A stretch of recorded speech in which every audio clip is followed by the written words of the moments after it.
Welcome to Drill Talks, an immersive series with icons, experts, and innovators sharing their knowledge to progress the drilling industry. This is episode 2 with Matrix Drilling Products. Down the Matrix. Please check out episode 1, Welcome to the Matrix, if you have not caught it yet. In this episode, I get the opportunity to ask Aaron, Art, and Chris questions about the drilling industry, entering the industry, sharing drilling knowledge, training, tooling life, and drilling innovation. There's so much to learn here. I hope you enjoy. You've all been in the field as drillers, been on the platform. You've been helped. You've been in bad situations. You've been in good situations. Now you're here.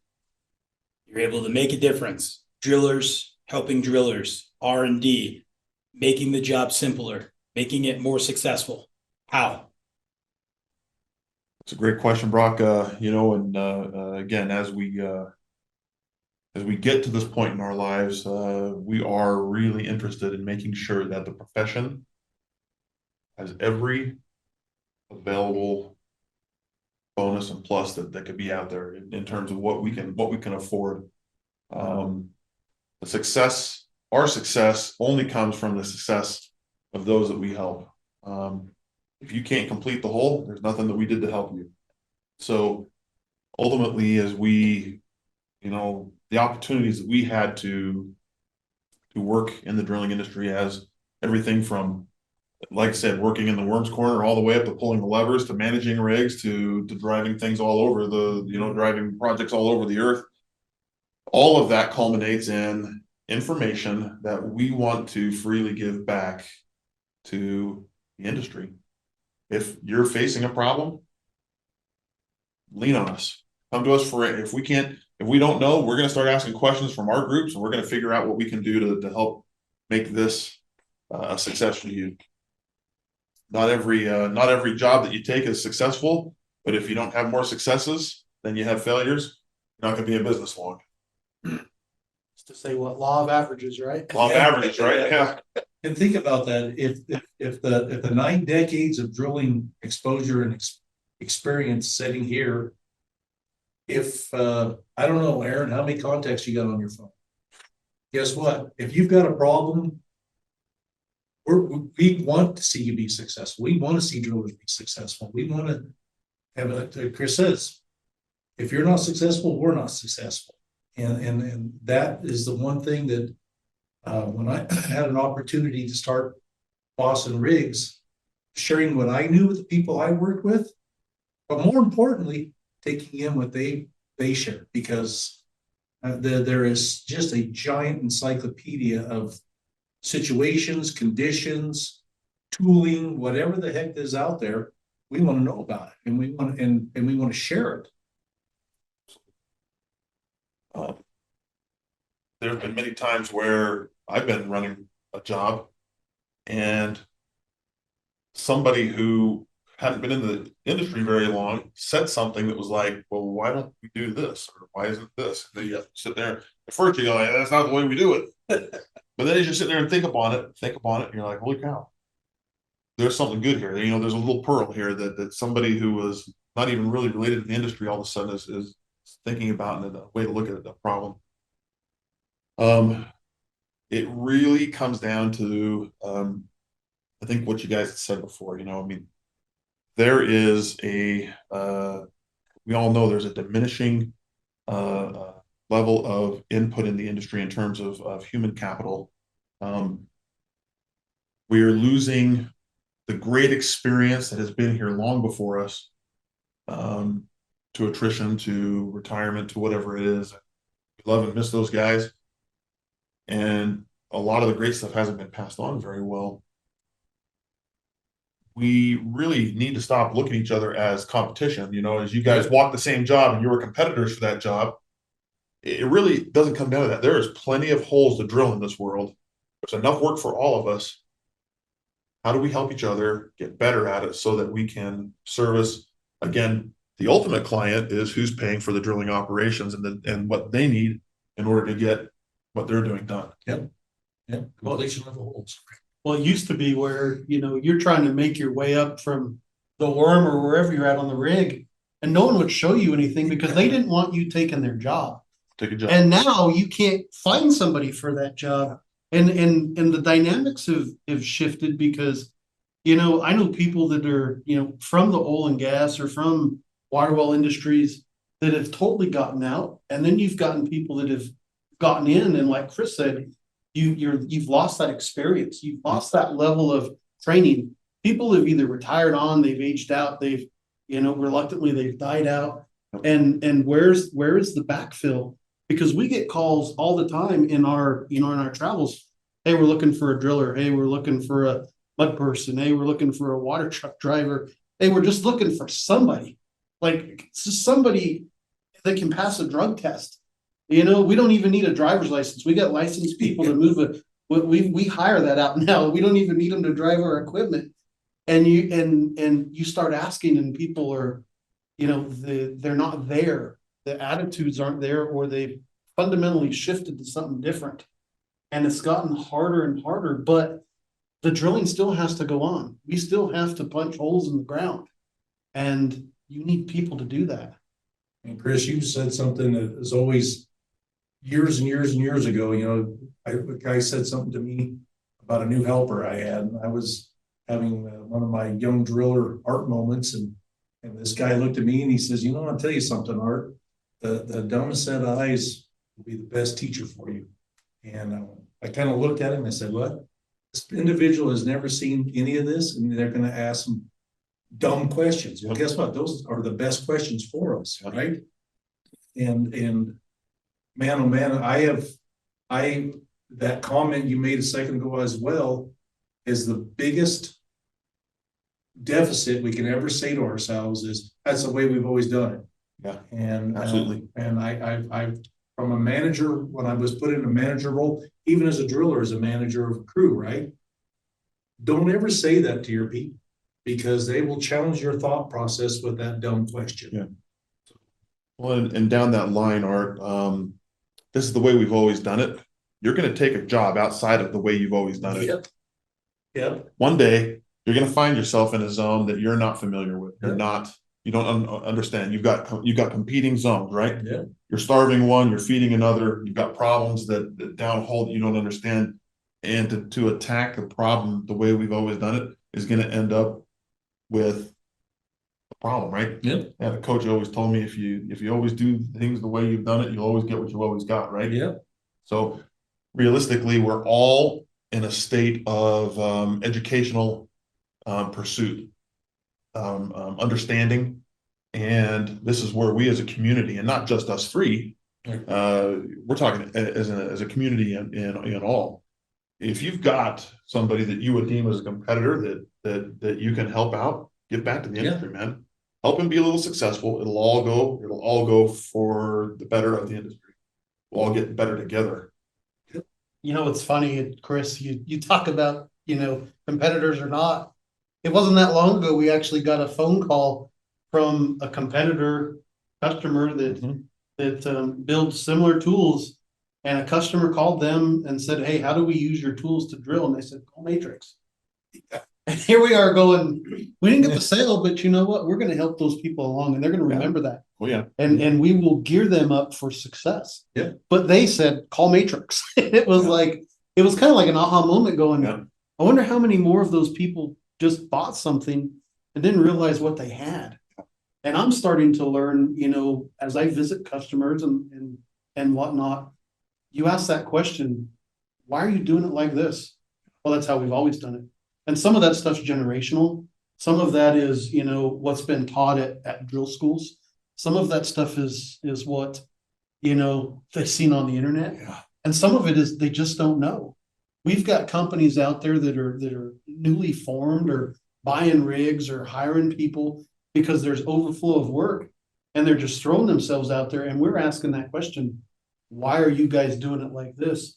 If you'll let us sit down and write you a drilling program or write you a tooling program, like Art will say, if we use a DWAP to drill well on paper, we start either from the bit to the crown or the crown to the ground. We will design a package around you to have success. But you'll sit down with some of these people in these industries and you want to have them conversations, and it's like a deer in the headlight look. Well, hey, how come you're doing it like this? Or why are you using that bit? Or how come you don't have a collar? You know, we had something not too long ago about how come, guys, you're not using stabilization? Well, we've never used it. We don't need it. But yet, you know, you're having problems or your hole is crooked. You know, you've got all this crazy deviation. And so as we start to educate, it takes all of us as a group to formulate a plan, because we take the skill sets and put them together, and we've got, you know, hundreds of years worth of combined experience that can give you a proven path of success. And if you need us, we'll come visit you. Yes. You don't have to come to us. We will come and see you and put our boots on your ground. Got a great client in the East Coast that we just sold a package to. I learned a whole lot from this client. And some of the things that we do, well, and some of the things that we don't do well. You learn those lessons, right? And how we can improve even our system. But you know, to ask somebody to sign off on paper what they don't understand is a little hard to be in, right? And this is why we send people out to the facility for training. I mean, you know, this is we're in your area. We're going to be in your area. If you would like to stop by, give us a call. We don't, you know, we love it. We love it when you buy Matrix products and get synced in with the system, but we're free with the information. We want to make sure that you're going into a battle, that you have all of the information that you need in order to come out on the positive end. So drillers helping drillers. We all have driller egos. Oh yeah. You know, as you step on site as a consultant, you got to get buy-in. You got to get a team. You got to be able to present our idea, when most of the time, what is it that Patton likes to say? A violently executed plan right now is far better than a well planned out plan next week. Yeah. How do you handle those situations? Sure. I think that we have a great opportunity or a great story along that lines in a great client of ours in Hawaii. Yeah. That we were doing a conversion over and a little bit combative in that, you know, I mean, he knows his area, he knows what he's drilling, he's done things a certain way, and we would converse and consult with him saying, hey, you know, change this, and it didn't really want to get going that way. And we probably have a little bit to put in on that. Yeah, most certainly. And quite honestly, you know, you talk about drillers' egos, and that's okay. You know, you're not successful without a little bit of gunpowder in your tail, right? So this gentleman, I said, this is how it's worked. In short, I don't believe you. Okay. Well, you know what? What if I let you talk to somebody else? And get a different opinion. Have a different opinion. And he goes, well, he told me the same story you did. And I said, our goal is not to see you fail. Our goal is to make you succeed. You know, Aaron mentioned DWAP a minute ago, and Chris mentioned we talked driller's ego, and this is the way we've always done it. When DWAP was first introduced to me, I went, so stupid. We don't need that. You know what? That's not the way we've done it. And I'm a leader of a group of whole bunch of smart drillers, right? Supervisors. I'm going, step back for a second and go, man, we made some mistakes, right? Ironically, it happened within weeks of hearing the acronym DWAP, and went, how did we miss this? We're making the plan next week afterwards, right? So that became an integral part. And it's ironic is there's a lot of people that do it, as we've met, and then over the course of over 2 years, there's a lot of people that do it. Do they literally write it down? Do they follow the plan, right? That's your playbook for that hole. Let's do it. Let's do it right. And let's follow the plan. So, and it took me, you know, getting kicked one time going, man, did we ever miss that by a mile? Yeah. Along the lines of drillers' egos, most of the jobs that you're on, you're being looked at as the pinnacle of how this job should be run. Everyone refers back to you as the driller. what do we do now? Yeah. And most people are in a position where they feel like they have to have an answer to a question they might not even know exists yet. And so along with that comes, well, I said this and now I got to stick to my guns. And we're going to make it that way. Way or the other. One way or the other, we're going to make it that way. And we're going to will this into, and all, again, the mentality of the driller is almost requisite in order to do what you do, where you do it, when you do it, 24 hours a day, 7 days a week. However, I learned in life that to say, I don't know, let's call someone, actually opens up the circle of people around you to a more team effort, right? In our traction, again, going back to our entrepreneurial operating system in traction, first chapter is called letting go of the vine, right? I can be in charge of everything and I can hold and I can, don't do this, don't do, okay, you move, go, and I can do that, but it will be a ceiling limited entity where everyone will be on eggshells. They'll be like, okay, is it my turn to go? Should I go? Okay, I'm jumping, right? He said go.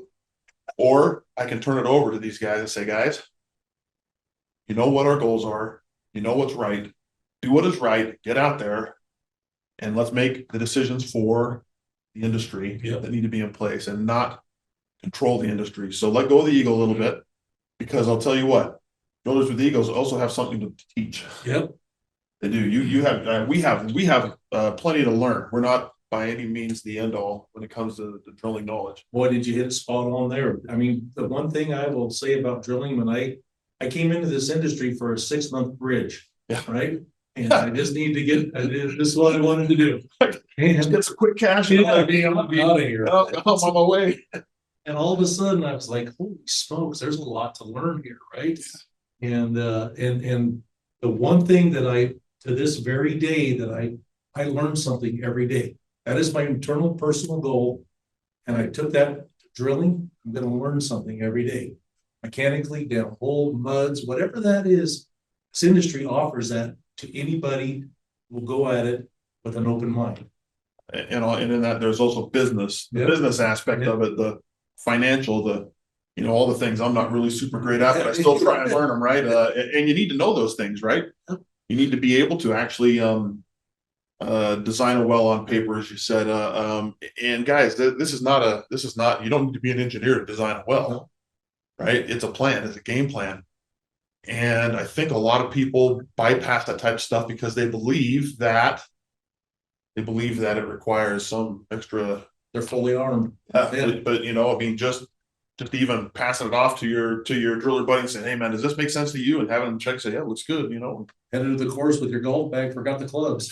Yeah. So, I remember like 20 years ago, or not 20 years ago, back in 2007, 2008, was sitting in a room for a Department of Defense project with a couple of competing drillers. And we had to do a presentation on what we thought and how we thought we could drill this project that had never been drilled before. And there was us with success, and there were 2 other people that thought, you know what, we'll buy rigs and we'll perform on this project. At the end of the whole peer review, we were the highest, and we were awarded the work. And we were awarded the work because we sat in there and we drilled the well on paper. Yeah. And we talked to everybody in our group about, what do we need for this? What do we need for that? And as we built this detailed list, the one key component, now that I'd bring the story in, is that one of our ops guys goes, we need new pipe. We need to call Matrix, and we need to order a brand new string of pipe. And so fast forward, this was 2008-ish. Now that rig has been sold and it's passed through a couple of hands, it's circumvented back in the system and it's back in our lives. And we have a whole nother customer that has their hands on this equipment, trying to go do water wells and dewatering, and they're coming to Matrix going, how do I use this tooling? How do I make this work? Like all this tooling came with the rig, and I know how the rig functions and performs, but how do I make your stuff work? And that's actually over the last couple of weeks. This is just recent. It's been kind of a little bit of a challenge because you're trying to explain to somebody that's never used this technology, where we had all the success with this thing, drilling similar projects with this team. Yep. Well, they don't have this team. Yeah. They have a couple of people, and now they have Matrix. Yeah. So now we're the team. Yeah, we're the team We're partner. the team to get these guys to have success. So you fast forwarding, and here you are kind of reinventing yourself again. But guess what? Matrix is that topic of discussion. It's all pulled together by Matrix. How do we shift the culture from tooling just being steel to being a critical part of the entire drilling process? And I think that's a great question for Art. Yeah. I think Art, you probably you faced that the way in your Eklund days drill steel was looked at to the way you ultimately ran things when you were bossing. Yeah, you have a problem in the hole, right? And first and foremost, your drill tools, that's your gunpowder, right? That's your motor to get you where you need to be. And all of a sudden you'll see a problem that we've never seen before, never witnessed, or you're back to the same problem we've always had, and we're doing it the same way. What the heck did we do wrong here, right? What's going on here? Well, let's just step back for a minute. And one of the old guys, I shouldn't say old guys, he's when I got into this industry, he said to me, he says, you're gonna stick it out? And I went, yeah. Do you really like this industry? I go, I like it. It's challenging. Do you like cartoons? Well, I'm a young man, and I've got one little boy, and I don't like cartoons. I'm a man, right? Nobody watches cartoons. He goes, no, seriously, answer my question. I kind of enjoy watching cartoons. You'll be a good driller then, because it takes an imagination. If you like cartoons, you can be a good driller. Now, I don't know if that's a good analogy, but it makes your brain, it personally challenges my brain to think out that proverbial box, think outside that box. And if you can envision what's going on, and we talked a minute ago about Matrix's history and the ability to come back to them with an idea, and we would come back and say, here's what's going on, here's what I need help with, and I think this is what we need to do. And they would go, first of all, you'd say, well, people got to look at you, the old timers around you, because when I started out, reverse circulation was going to be just a flash in the industry, right? And so now it's an integral part of the drilling process. Every problem has a solution, and it isn't derived. That solution isn't derived from this guy. It's derived by those 767 contacts, or that you have in your phone, or Maury's got probably 1,800 contacts in his phone. Let's find a solution, and that's the thing that doing it right, doing things that are correct, and that can make an impact to the industry, generationally speaking. So, in my drilling career, we looked at drill pipe as a consumable. Yep. Right. It was something to be lost. Because it was always headed that way, right? You're gonna hit a hole where you're just gonna plant it. And so just knowing, hey, we got to have so much per year coming in to replace the attrition or what's going out. And with core pipe especially was, especially fragile, right? I mean, you start dinging that stuff around and you lose rods all over the place. So moving from the concept of drill steel as a consumable to a base inventory item that you have maintained, and ultimately when it reaches the end of its life cycle, being able to recondition it if it's possible to extend the value of the asset is something that came along to me when starting to work with Matrix, right?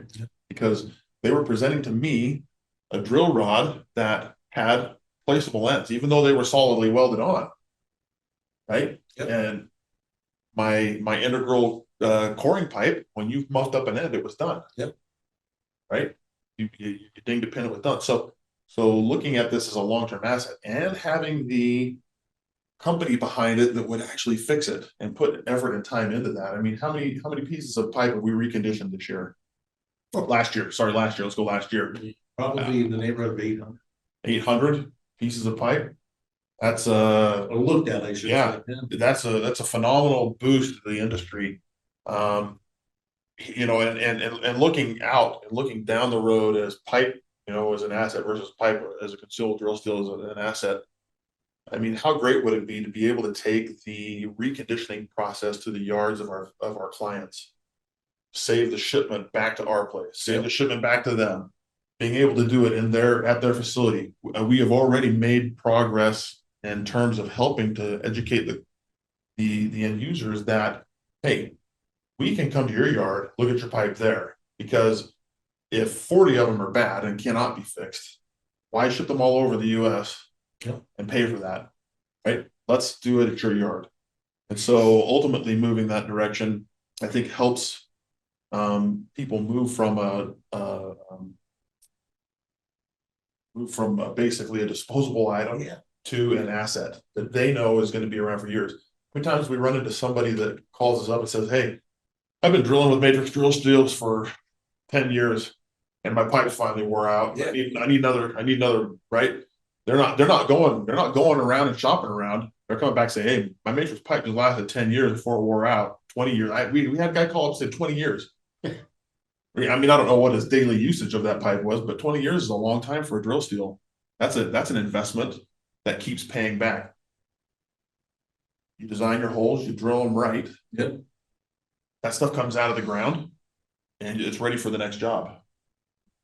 Treating that as an asset and planning for it as an asset versus a consumable is a good way to look at the longevity of your whole system.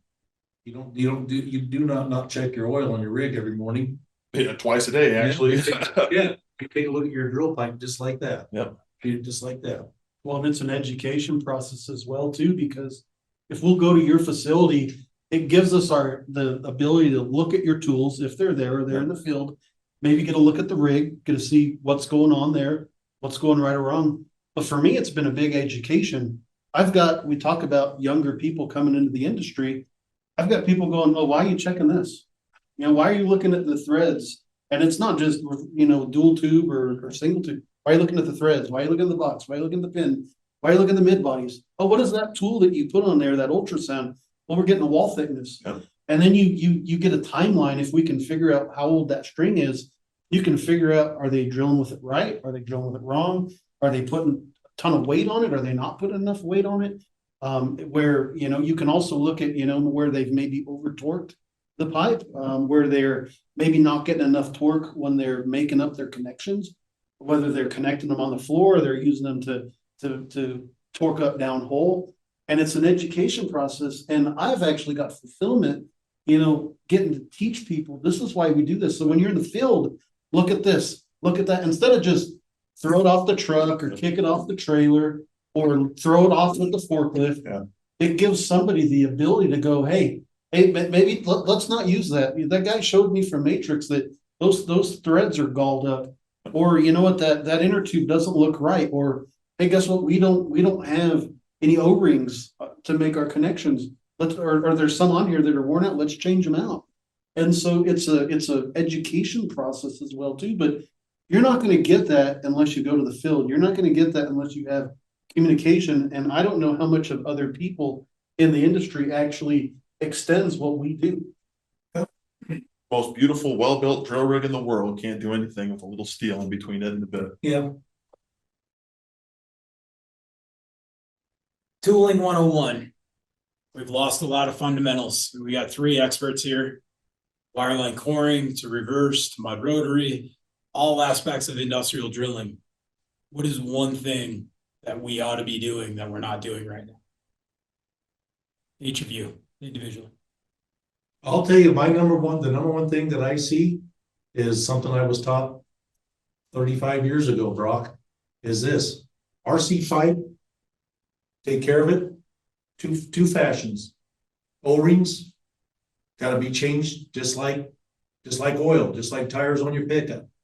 They turn into a little miniature jackhammer and just destroy your drill pipe prematurely.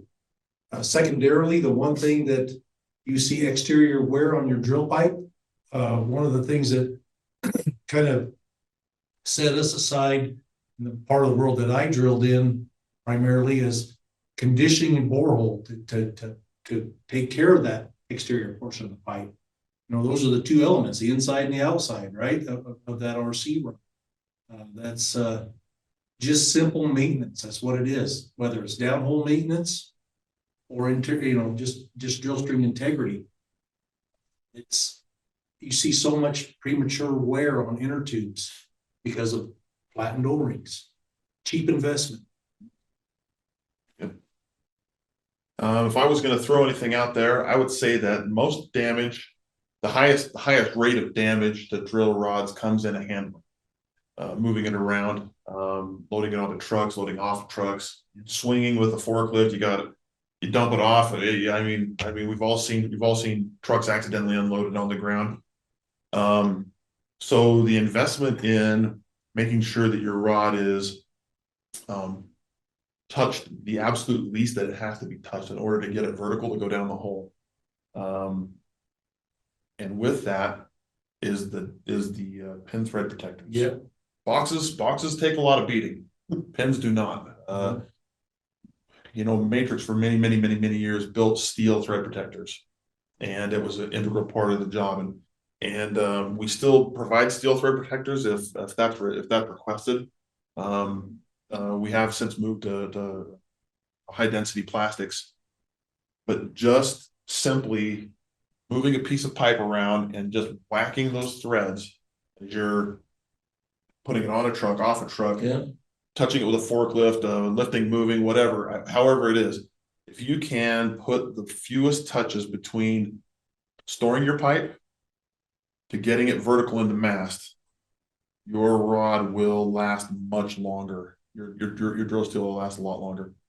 And bringing a lot of rigs still use a drag up scenario, right? They're dragging with a sand line, and that pin, as it drags up your other set of rods on your truck decks Off the ground.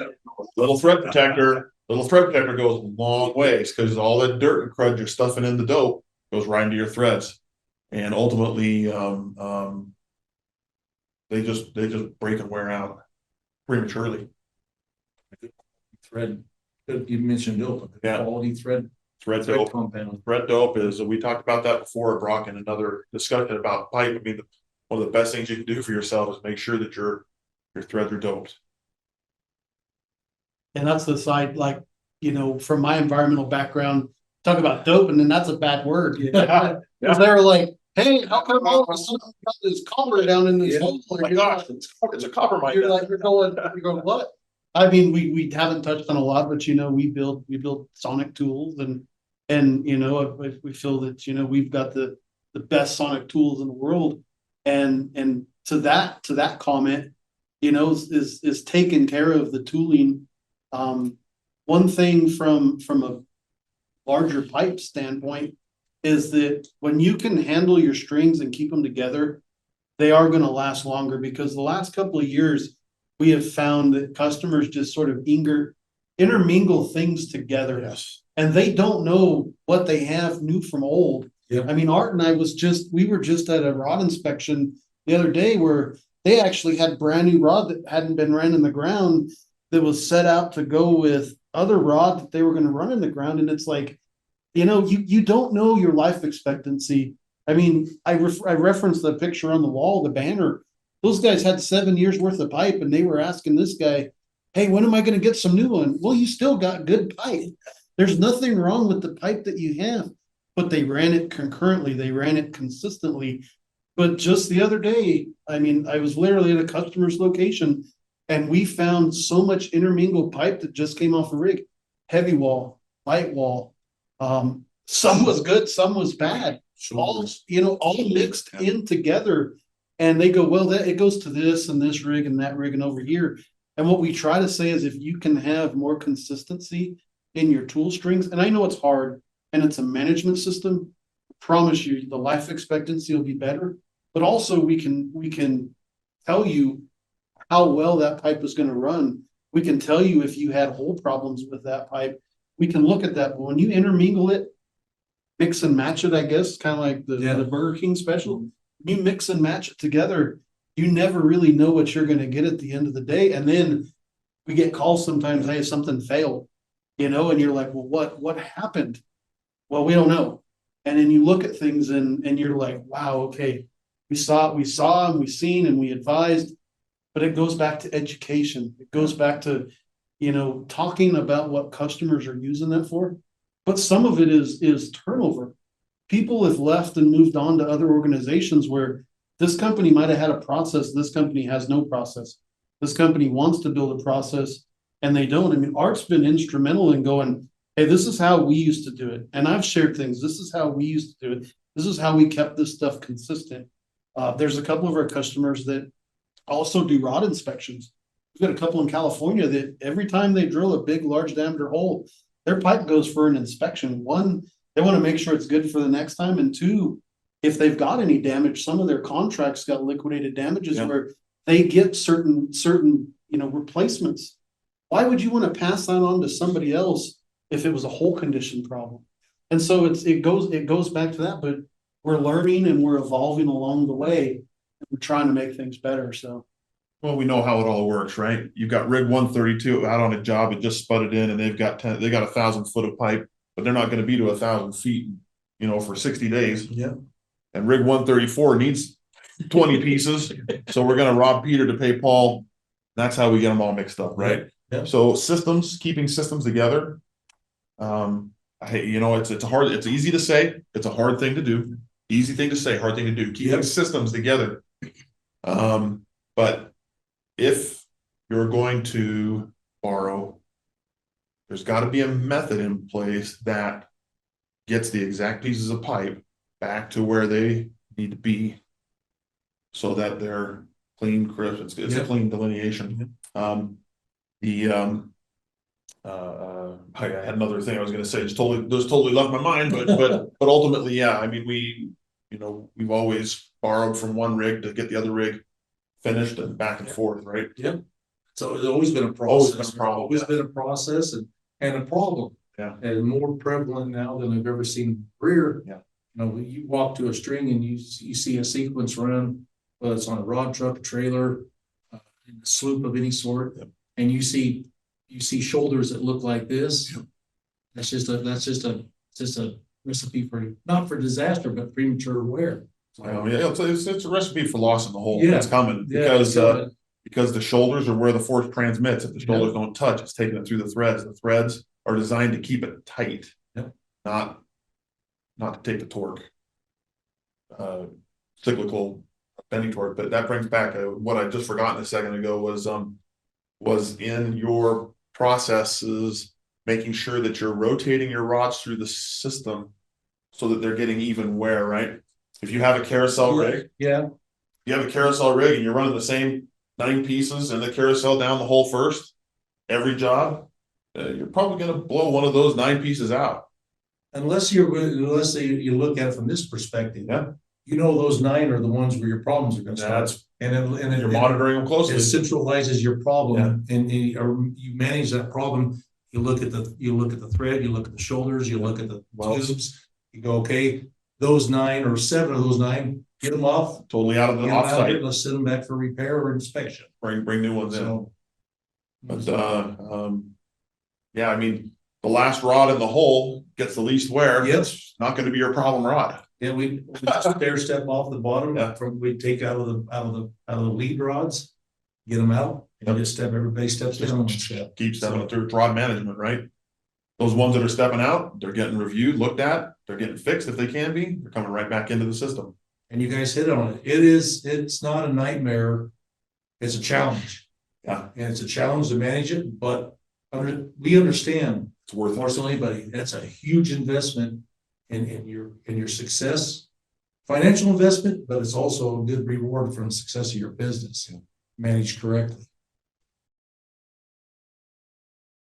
When you see a problem in the field that is a tooling mystery, something that's coming up, what's the process of finding a solution?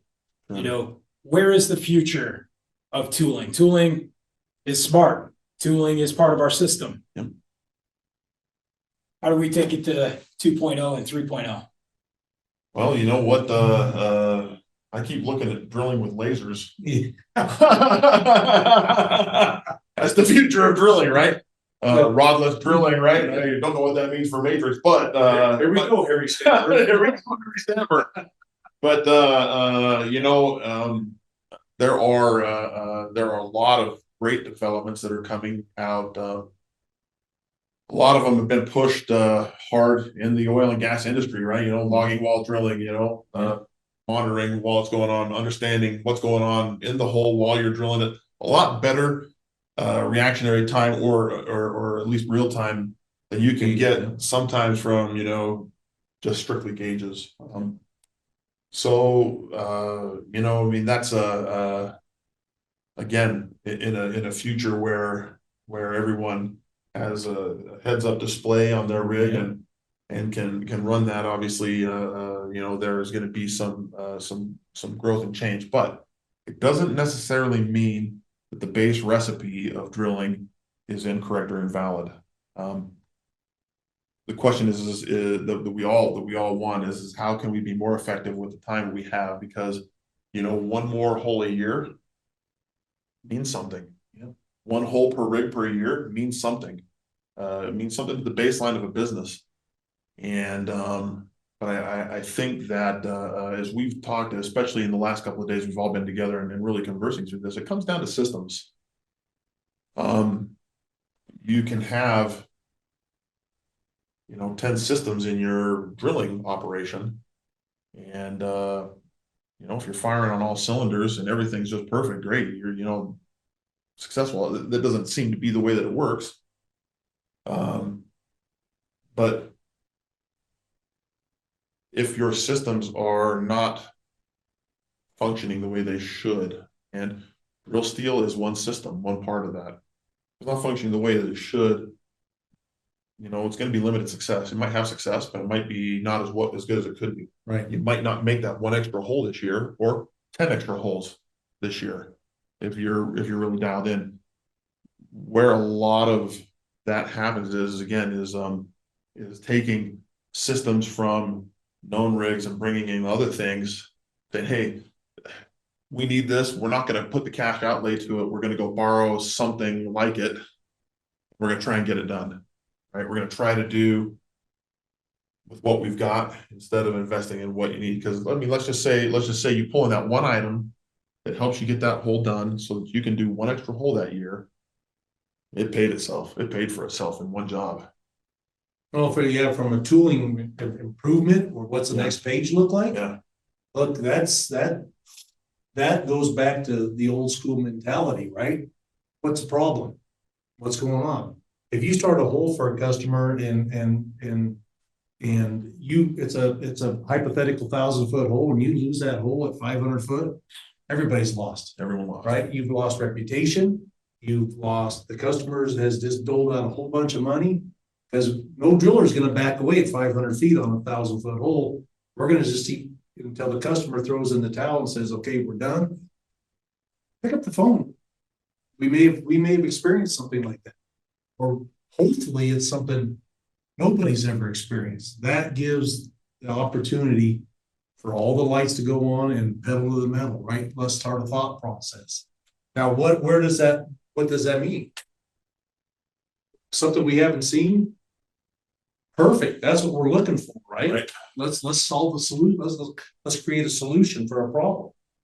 The interesting things that come to us, being in the unique position of having people call in and asking every day, we're trying to get this done. Sometimes we've already encountered that. Sometimes we haven't. It causes us to stretch and strain. Though we tend to find out frequently, even internally ourselves, that you can overthink a situation. Technology can be good, it can be bad. improperly used, it can be not right for the job. And so the next step or the next item really actually comes from you, people in the field. Every tool that's developed was developed in association with someone. We don't just sit in a think tank in the back room or skunk works and just say, hey, you know what, we want these. Those developments come from the floors of every drill rig that has ever been. Yeah. Sometimes they work, sometimes they don't. But what we have is the team to get out, put those things in front of the world in order for them to say, hey, yeah, this could work for us. With putting tooling on multiple different rigs around the world, manufacturers, whatnot, tooling, science, fundamentals, physics, our driller spidey sense. What information could help a company like Matrix design, build better tooling? From right now, everything we look at is, theoretical weight, theoretical rotation, those type of things. If the sky's the limit and suddenly we had folks making the Dragon rocket, building a drill rig, what true information, if you were able to say, you were able to rotate this bit at this RPM with this much weight, this is how I could maximize the entire tooling package. What information would you say, hey, rig manufacturers, this is what could really change science of drilling? I think no matter which way you look at it, a rig manufacturer could really take a look at it, throw it through their spindle. Yeah. The interaction part between any drill steel, and I'm not talking just Matrix, I'm talking about any drill steel, is that there's some choke point somewhere. There is a bottleneck. Yep. And historically, people have been happy with a certain throat diameter, or their rig design only allows such a diameter as to deal with some of the smaller, maybe API thread works, right? And you're only getting 1.5 inches to 2 inches through the throat. Well, great for air. You can put a lot of air through 2 inches. You can put a fair amount of water through 2 inches. But if you're rotary drilling, great, I suppose. But if you're trying to incorporate other aspects of the drilling world into your drill rig, that throat just doesn't cut it. Serious hamstring. Yeah. Then on top of that, sleeve it so that there's no way that fluid can get back inside your gearbox. Yeah. Right. Yeah. Just this morning had the conversation about this very topic. Said, why would you go this way? What about this? Once again, there's 4 of us on a phone call. Tell me the dimensions of this thread. We should have went that way.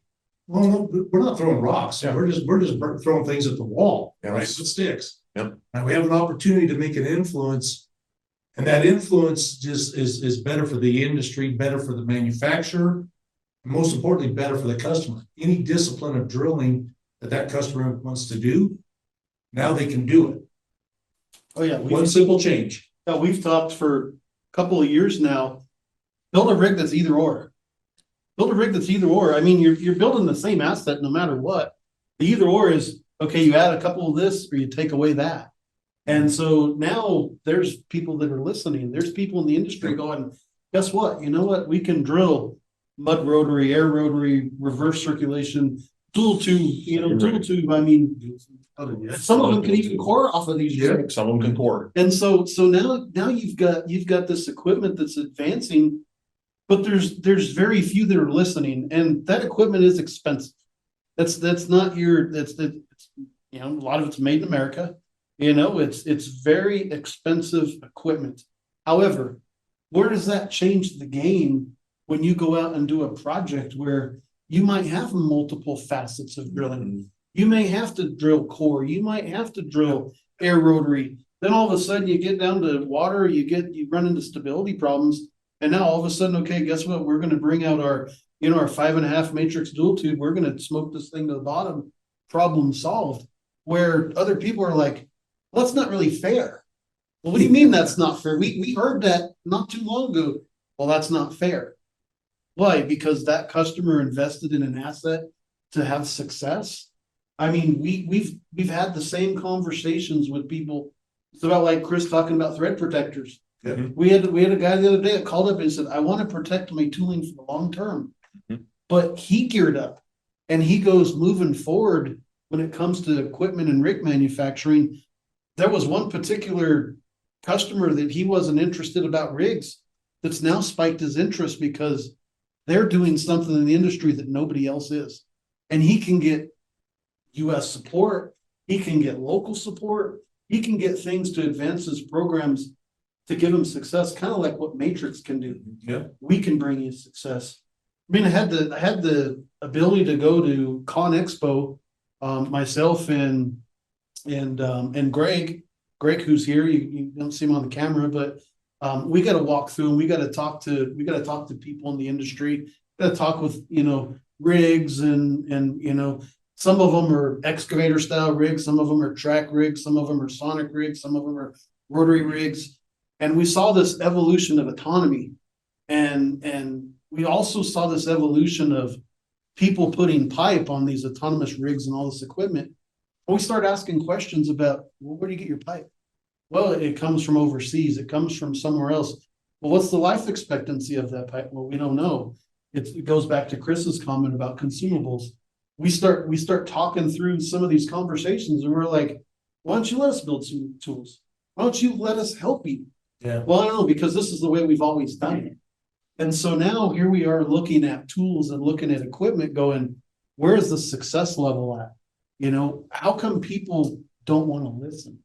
How do we get them to listen? How do we get them to understand there's Matrix here in the United States that we can help you solve your problems? How do we do it? How do we educate that? How do we get it out? We're working on it, and it's hard. But it's not just the tooling that fits what we call our conventional drills. We've got tooling on all kinds of cool stuff all around the world. You think about that just for a half a second. Think about it. You spend all this money for a drill rig, and I'm going to just do X. Well, what if X disappears? Early on in my career, I was blessed to work for a family that gave us the latitude to go, what can you do with that drill rig? And we did a whole heck of a lot of things that probably was never, I wouldn't say intended. We didn't hurt the drill rigs, but we incorporated technology, and we had in our backpack the Matrix family behind us to go, this is what we need to do. This is what we're thinking. Can you build this to work on this drill or this drill, that drill? And we always, our role was to keep them drill rigs working, responsible for families, for their well-being. When you set a certain part, you got to feed the horse, right? You got to make sure that the animals are fed. And with that drill rig, do you want to drill a 2,000-foot hole or a 200-foot hole? Let's go do it. Does that hole got to be 6 inches, or does that hole got to be 36 inches? How can we do it? So it's truly just a matter of throwing, what do you want to do? Let's figure it out. Final question. Yes, sir. We have tooling all around the world. There's steel manufacturing everywhere. We got Tennessee. We got up here, Colorado. You guys have drilled all over the place. Why Matrix? Why was that the tooling of choice? Now, why are you here? For me, Matrix brought a solution that I was having a hard time finding in the industry that I knew. They opened my horizons to a broader aspect of things, availabilities, right? But not only that, they had a product offering that was a standard product offering, but they were able to take the components of that product offering and generate something pretty specific to what I was using that was easy to handle, easy to install. It made my job go so much faster. I mean, I don't know if you guys have ever installed a buttress pipe over open water and welded straps on it to keep it from rattling apart and dropping off in the water. But every time you weld those straps on, it changes the properties, and it changes the dimensions of the steel, right? Every time we would take those out of the hole and put them back in, they got tighter, tighter, tighter, to the point where I wasn't even able to make them up all the way just from the welding, right? And with Matrix, that whole process went away. We were able to run in the hole, do the job we needed to do without having to come in and out and re-enter because something broke or we had bad. I mean, this pipe weathered bad storms that I thought for sure it was going to break it off. I've kinked a couple, I didn't break them off. And it gave me a solution that I couldn't find within the realm of core drilling, specifically in terms of stability and strength. And For me, it was Y Matrix. I was exposed to another manufacturer early on in my career, and there again, we've touched on it briefly or more than once about there was no technical support from the manufacturer. And when we said this is what we need to do, we came to that decision because this is what the customer needs out of us. Our client, our customer, as a driller, needs this from us. Matrix came to the table and said, okay, let's do this. We built things. And I can tell you this without a shadow of a doubt, Matrix drilling products and pipe in specific, I have seen it abused. I've seen downhole surveys where that pipe has gone around and around, geologically controlled, formation controlled, deviation logs. You just go, there's something wrong with your gyro. With your gyro, there's something wrong with your gyro. I'm gonna slip you a 20, get it straightened out. So, no, in all seriousness, I mean, we were trained, this is our target, we're sitting on this azimuth at this angle, get it there, right? And I put Matrix products, Matrix rods through honestly to hell and back, and have never had a failure because of Matrix. The product never failed. Mother Nature made it fail once or twice on us, and we went and got it back. But we have abused it beyond any other manufacturer's product that I've been exposed to in a couple of years doing this. It's withstood the test of time. And, I use examples. I've seen 7x4 RC rod that's 11 years old that looks just as good as other manufacturers, comparable rod show up. And that thing's been in the fight for a decade plus, and it withstood the test of time. I think, as we look at the Matrix proven process, we have basically consulting, because what we do is we consult to get the right string in the right hands. Number one, not every drilling aspect fits everyone's build. Definitely differences. They should be using certain things, but you're not using certain things in certain applications. As we consult, we make it right, we make it correctly, we make it the way it should be, the way we would want it to be for us as we've drilled. It gets out into the hands of our clients, and it works, or it doesn't. Maybe there is an issue. That way, we come back around to making it right. Now, we strive for the first time. Have we had our own faults and setbacks? Absolutely. No company has ever been 100% every time. But when it isn't right, we make it right. What does that mean? It means we get pipe picked up, we get it back, we get it fixed, we get it back out on site, we do what we've got to do to make it right for the client. Through that process, we back up what we make, we ensure the success of the client, even through the disruption of not having it for a short period. We will move heaven and earth to make sure that we make it right, because ultimately the success of that person, that entity, that group, that system parlays back to our success. And that's where we as drillers work for drillers. Well, 2007, I first got introduced to Matrix through the 6 5/8 Yeah. drop tube and inductor tube style drilling. And I learned, I'm like, well, why are you guys doing this? Well, it's Matrix. It works. This is how we do it. 2010, casing hammer rigs. What are you using for drill pipe? Matrix.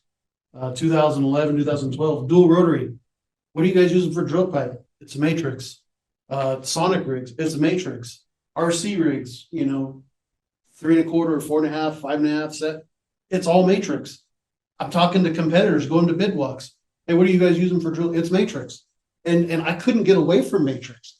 I shifted from oil and gas business to a totally different line of water, environmental, mining kind of slew, and everything was Matrix. Like you couldn't go anywhere and not have Matrix. There's people that have other brands, and rightfully so. That stuff is out there. But we're working on that right now. Yeah. The people that were being successful, whether you wanted to list a bid or whatever, it was Matrix. And the dynamic is that they were having success. And then you move into this kind of role where you go out and visit someone and they're like, oh yeah, I've had this pipe for 10 years, I've had this pipe for 20 years. And these aren't, these are some of the big players, some of the small players. But it all revolves around Matrix. And the exciting part is that now we're starting to see Matrix resurface itself. We talked about, people selling rigs and people buying rigs and things getting traded and companies, merging. And now all of a sudden there's Matrix in places where there was never Matrix before. And people are getting excited, like, how do I use this? And so we talk about the evolution. There's an education point that comes with this. Absolutely. That we look at, no, don't scrap that stuff. Don't put that on the shelf. Let's come out there and let's teach you, right? And for me, that gets me really excited. Yeah. It tells me that, guess what? You talk about the evolution, and Greg can attest to this, because we'll go back to Con Expo. Tony Beats, the guy from the big TV show that they mine for gold, goes, I don't go look for gold unless I drill a hole in the ground. I don't do that unless I drill a hole in the ground. Well, my comment to him is, how do we drill that hole in the ground with Matrix drill tools? Yeah. No, I think that ultimately we're, looking at the segment, drillers for drillers, right? Drillers working with drillers for drillers, is that we are inherently interested in making sure your project is successful. Yeah. That comes to everything from education, product, to advances, to simply having a company that says, hey, you know what? We messed up. We're going to take care of this. We're going to get it right. We make it right. And having that knowledge is having the ability to say, did something happen in quality? Did something happen in drilling? Did Mother Nature affect us? We can't control the unknown. Mother Nature is the unknown. That's weather. It's downhole, right? We can control tooling, processes, and people's knowledge. Yep. And that's where we're going next. As we wrap up part 2, everybody, part 3, we're going to get into sharing that knowledge and that experience. And one of my favorite quotes for drilling is, experience is what you got. You didn't get what you wanted. Yep. That's right. That's where we're going next. All right. Thank you, guys. Thank you. Thank you for joining our Drill Talk. If you'd like to know more about our guests, please click on their logo and go to their website. To find more Drill Talks, go to thedriller.com. Please subscribe there for unlimited access to this series, the latest news impacting the drilling and water industry, original columns from drilling professionals like you, and so much more. Drilling into topics that matter most to you is what compels us at thedriller.com to go deeper. Thanks again.